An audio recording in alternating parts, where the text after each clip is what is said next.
sebelumnya di dua rumah sakit, RSPAD dan RS Premier Jatinegara. Yang akan dibicarakan oleh Ibu Rosita adalah kesehatan jiwa pada anak dan remaja. Silakan Ibu.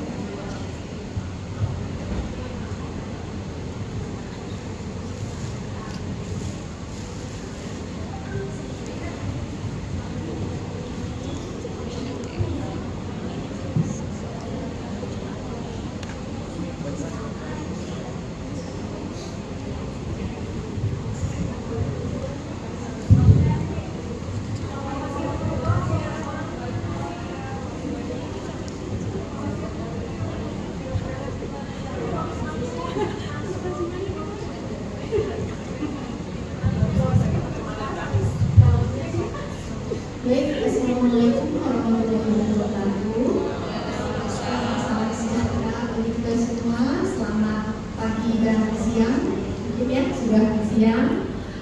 Saya Rosita. Saya berdinas di RSPAD Gatot Subroto dan saya berpraktek sebagai di pelayanan psikiatri dan juga psikiatri anak dan remaja dan juga di pendidikan. Mengajar di UPN dan juga di RSPAD dan sedikit penelitian, jadi tridharma perguruan tinggi ya.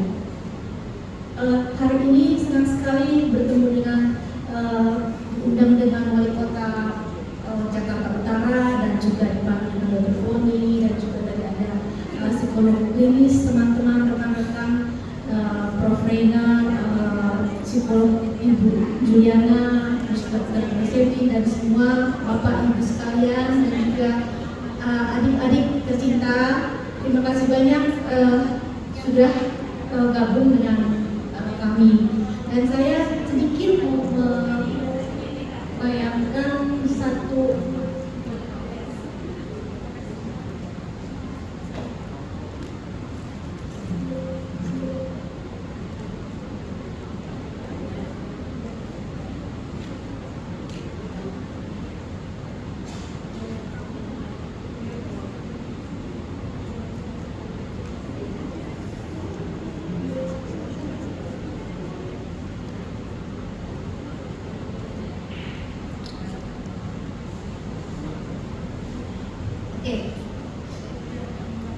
saya ingin menanyakan satu topik yang mungkin lagi tren tentang bullying. Mungkin ini topik yang tidak terlalu populer dulunya, tapi dari beberapa pengalaman klinis saya di RSPAD maupun di rumah sakit maupun di tempat-tempat praktek klinik lainnya, ini sering terjadi bullying, perundungan. Mungkin adik-adik pernah tahu yang namanya bullying? Ada yang pernah mengalami?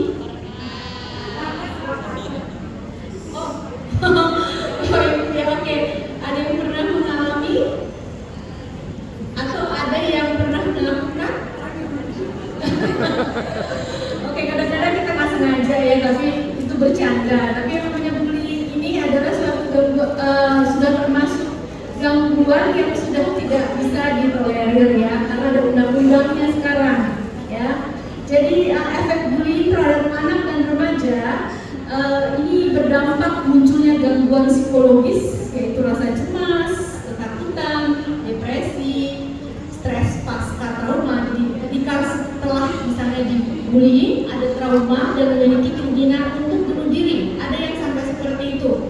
Tapi ada juga yang enggak, tergantung kasusnya. Jadi bullying sebagai salah satu bentuk tindakan yang agresif ini merupakan permasalahan yang sudah mendunia, salah satunya di Indonesia. Ada penelitiannya, tapi saya tidak tuliskan di sini karena saya pikir ini untuk awam, dan perilaku bullying sangat rentan terjadi pada anak dan remaja. Tadi sudah dituliskan di di PPT-nya Ibu Juliana tentang kerentanan anak-anak pada umur 10 sampai 18 tahun, masa anak dan remaja. Jadi dia dapat terjadi pada berbagai tempat, mulai dari lingkungan pendidikan, sekolah, tempat kerja. Ini mungkin bagiannya dari Dr. Josephine ya nanti ya, rumah, lingkungan, tetangga, tempat bermain dan lain-lain.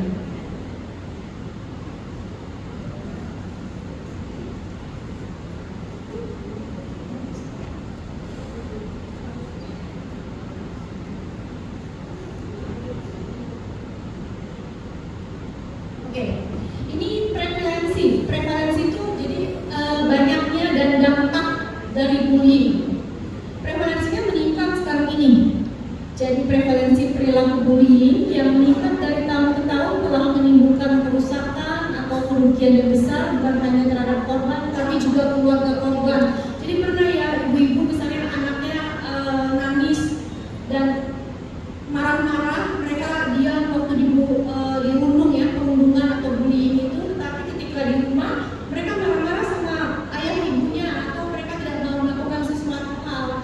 Itu mungkin ada sesuatu di sekolah dan itu seringkali terjadi, dan ketika ibu bapaknya tidak dapat melakukan apa-apa, mereka seringkali membawa ke Paskes 1 ya, puskesmas gitu, ada apa, dan kadang-kadang itu tidak terselesaikan dan akhirnya dirujuk ke Paskes yang lebih tinggi, dan Paskes yang lebih tinggi tersebut akhirnya ke psikiater anak dan remaja. Oke. Ini dianggap sepele sih sebetulnya, maksudnya gitu aja kok, cuma dikatain aja, cuma dibentak aja, cuma nggak sengaja gitu diledekin, dan itu hanya candaan sebetulnya. Tapi bagi tidak sama, tiap orang kan punya personality, punya kepribadian yang berbeda-beda, dan personality itu menetap setelah umur 18 tahun. Jadi adik-adik yang sebelum 18 tahun ini masih bisa dikembangkan personality-nya, dan dia tidak dapat diubah menurut penelitian setelah umur 40 tahun. Tapi bukan berarti kalau personality-nya tidak bagus itu nanti kenapa-napa, enggak. Kita belajar untuk beradaptasi dengan personality kita dengan orang lain. Pasti bisa, ya, insya Allah bisa. Oke. Dan dampak psikologisnya dengan terjadinya bullying ini, hal yang paling ekstrim mengenai dampak psikologis dari bullying, munculnya gangguan psikologis, misalnya rasa cemas yang berlebihan, merasa ketakutan, depresi, rasa berlebihan ya depresi ini, dan memiliki keinginan untuk bunuh diri serta munculnya gejala gangguan stres pasca bullying atau trauma. Nah, di Indonesia sendiri kejadian bullying akhirnya baru mencuat setelah terdapat korban yang meninggal dunia. Pernah ada kan bullying yang sampai meninggal dunia? Dan namun pada kasus yang tidak terpublikasikan, ini ada di KPAI, banyak anak serta remaja telah mengalami gangguan psikologis bahkan mengarah pada gangguan patologis karena perilaku bullying yang diterima. Ini ada datanya, hanya ditutup.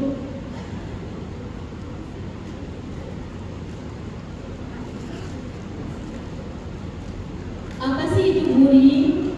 Jadi pengertian bullying itu adalah tindakan penggunaan kekuasaan untuk menyakiti seseorang. Entah maksudnya apa? Apa karena iseng, apa dia nggak suka, apa iri? Kita tidak bisa untuk menghindari lingkungan kita apabila orang iri dengan kita. Kalau orang marah sama kita karena kita salah, kita bisa minta maaf. Tapi kalau orang iri tidak suka dengan kita, kita tidak bisa untuk mengendalikannya. Kita tidak bisa untuk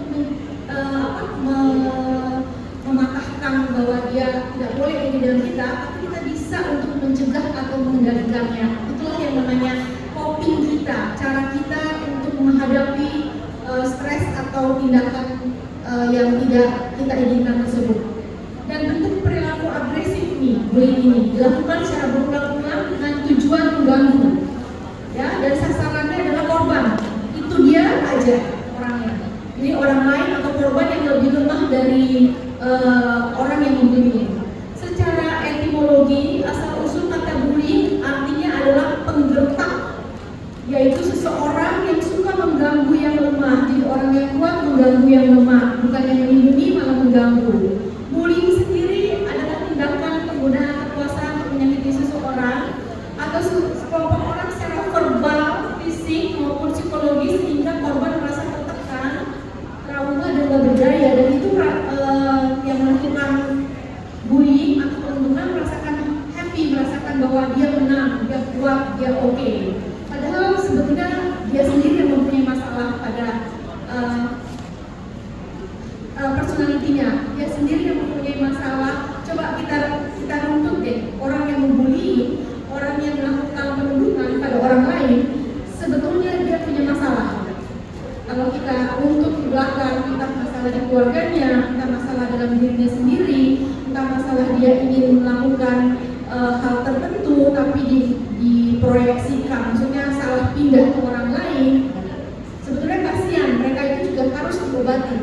Bukan saja yang dibully, tapi yang pembulinya itu pasti ada sesuatu hal. Itu sudah dibuktikan biasanya beberapa kali pertemuan yang pembuli itu ada masalah biasanya ya, tak semuanya memang.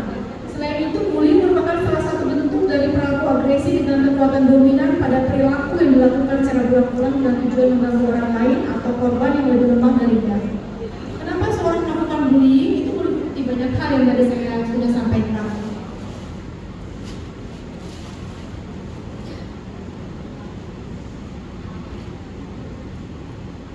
Ini kita langsung aja ke jenis-jenis bullying ya.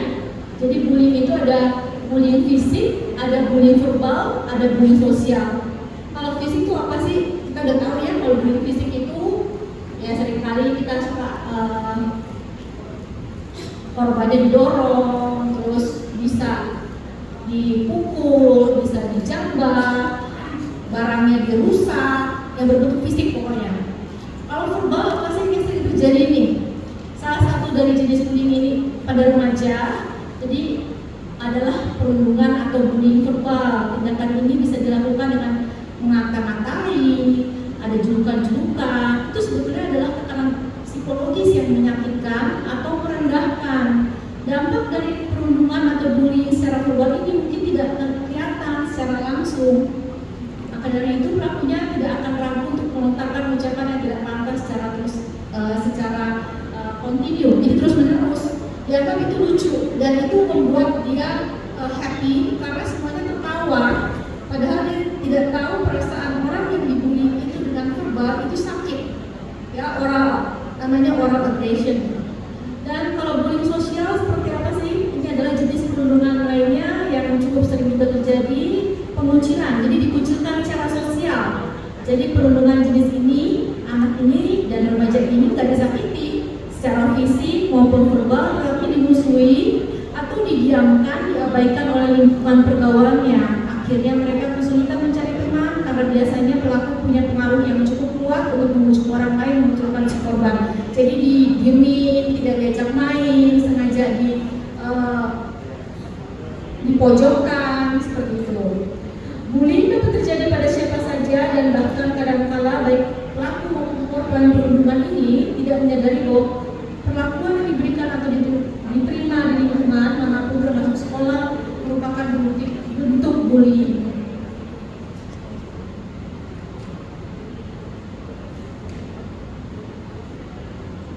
Tanda-tanda bullying pada anak remaja apa aja yang pernah dilakukan pada seseorang yang sudah pernah dibullying?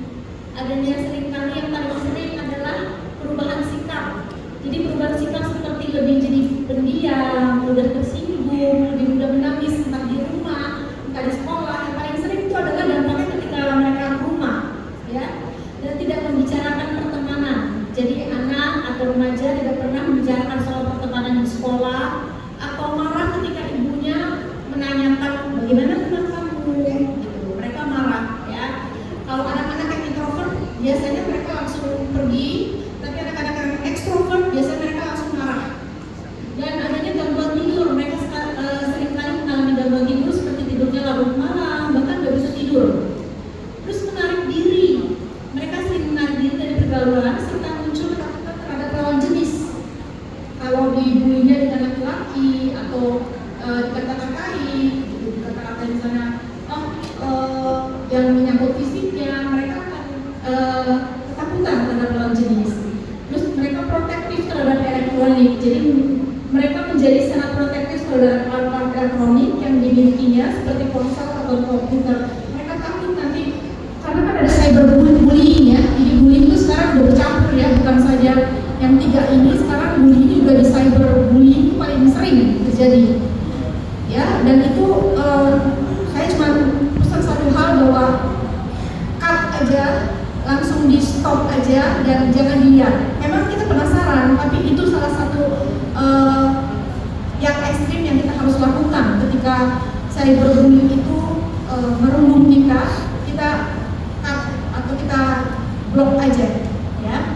Dan tanda fisiknya, ya ini kalau misalnya bullying secara fisik ya memar di wajah, ini udah pasti kelihatan ya, tangan, punggung dan bagian tubuh lainnya secara tiba-tiba. Cara mengatasi bullying gimana sih? Yang pertama, kita kan ada tiga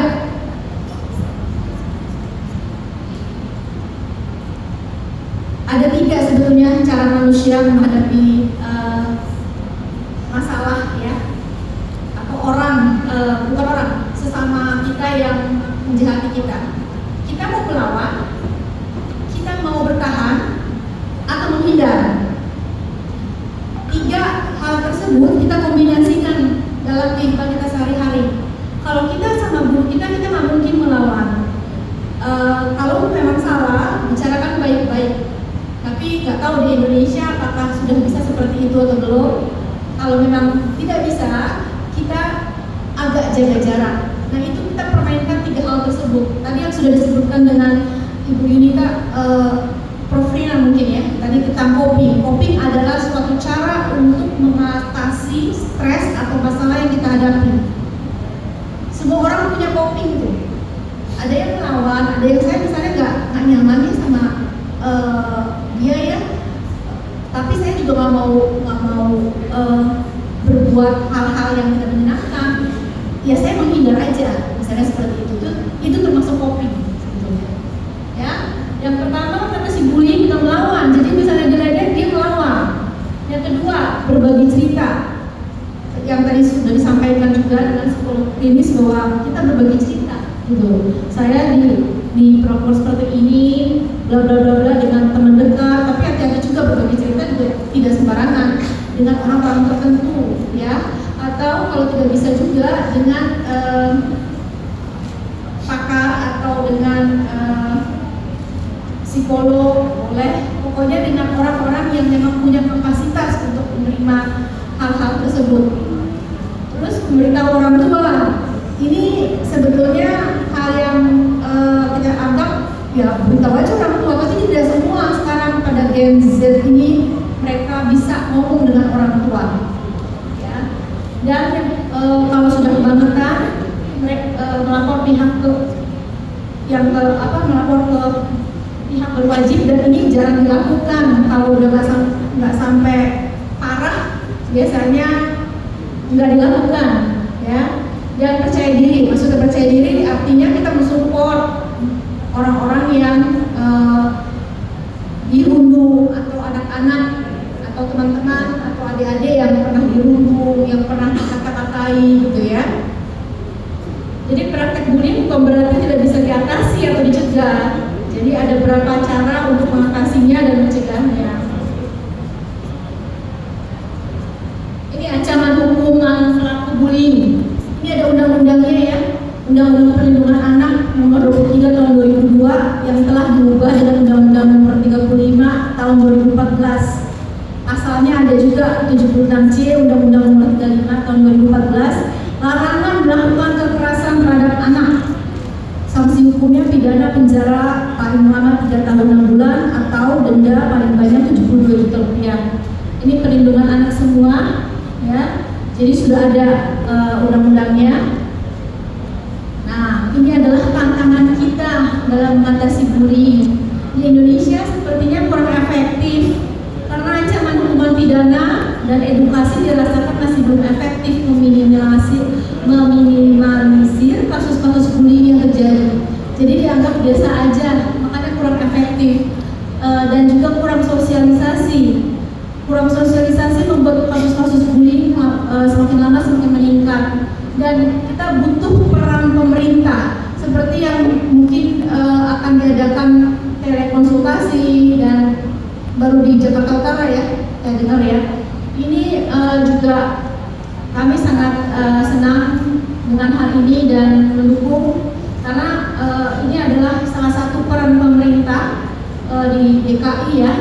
Lembaga serta pihak yang terkait dalam hal ini harus serius terus berupaya meningkatkan sosialisasi seputar bullying ini dan sosialisasi ke lembaga pendidikan. Ini yang sebetulnya RSPD ingin lakukan tapi belum terlaksana sampai sekarang. Kami mau berjalan ke setiap SMP atau SMA di sekeliling mulai dari Jakarta Pusat dulu dan belum kami lakukan karena keterbatasan pelayanan di rumah sakit, dan itu harus ada, kami harus buat jadwal. Kami ingin sekali berbincang dengan guru-guru, juga kepala sekolah, guru BK, dan juga adik-adik sekalian apa sebetulnya yang mereka rasakan.